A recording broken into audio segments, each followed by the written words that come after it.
Hi guys, welcome back to my channel Popcorn Reviews. I'm Farhad. If you're new to this channel, then please smash that subscribe button now. And we're just 23 away from the 1K mark, 23 subscribers. So a little more effort. Let's get to the 1K mark and let's grow from there. And yesterday on my YouTube channel, I had put up a poll on which Malayalam film should I watch and review.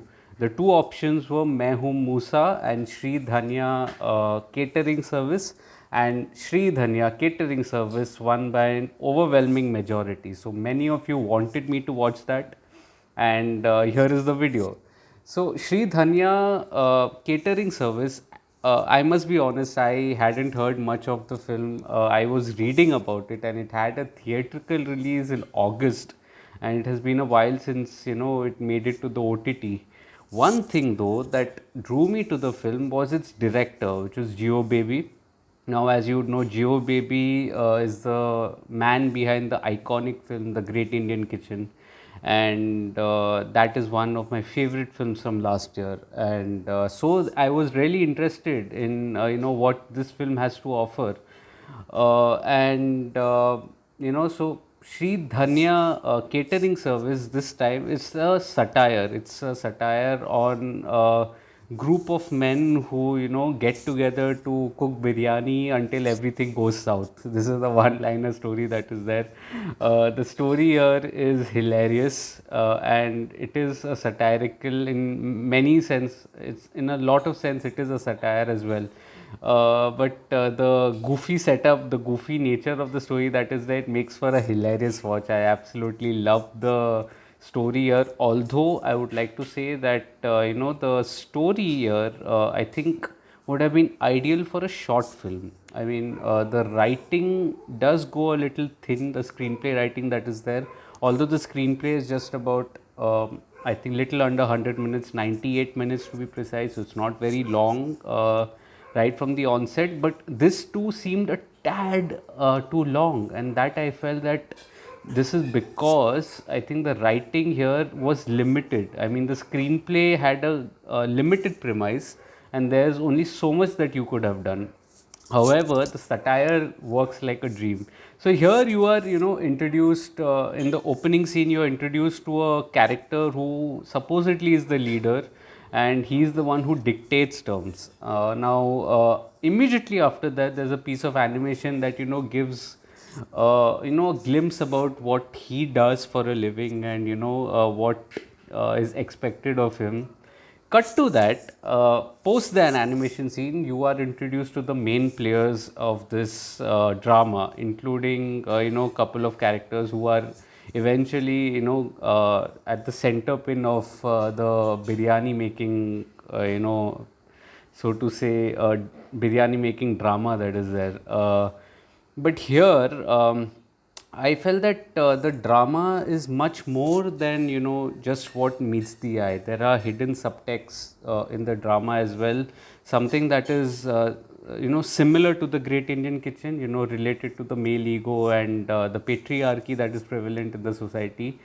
One of the instance here that I can cite is there's this character who doesn't allow his wife to go anywhere alone, citing that it is corona reasons or whatever. By the way, this drama is set against the backdrop of the corona pandemic, the COVID-19 pandemic, and so he definitely does restrict his wife. You also get an idea about he would also be restricting his wife and daughter to wear certain kinds of clothes, which you can make out in a separate scene where the wife tells her daughter to put on an extra piece of clothing when they are about to leave the house.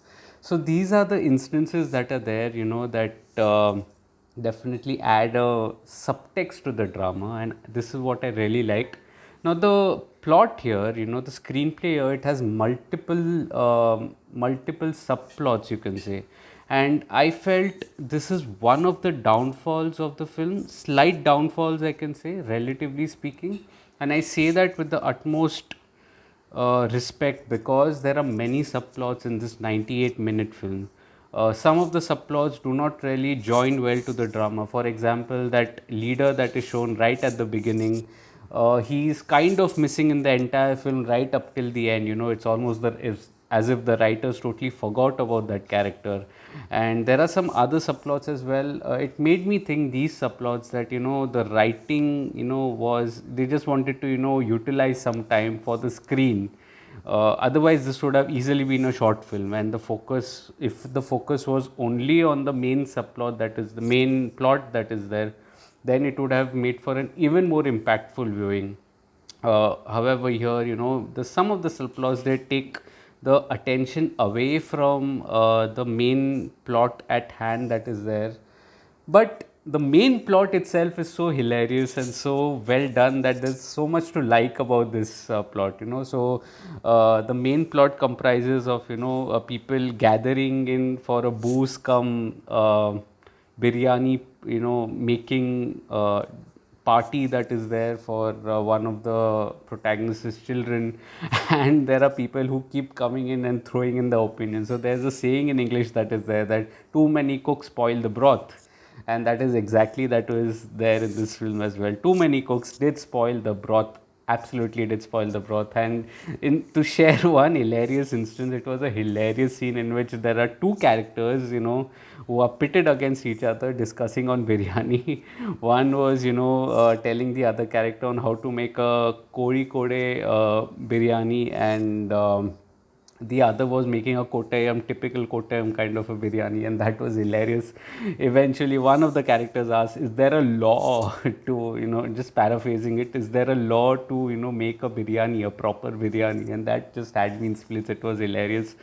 And the events eventually lead up to the final act, which is eventually in the plot description itself, that things go awry and it is left up to the women to save the day and to save the respect by feeding in so many guests that are there. And that, I think, was also the crux of the film, that eventually it is the woman who complete a man, or it's a woman who eventually save the house in the literal sense, so to say. So I think that was a good message that was there at the end. All in all, I think the screenplay was well written, minus, I think, the some of the subplots. I wouldn't say all the subplots, but some of the subplots, I think, just about did not come together.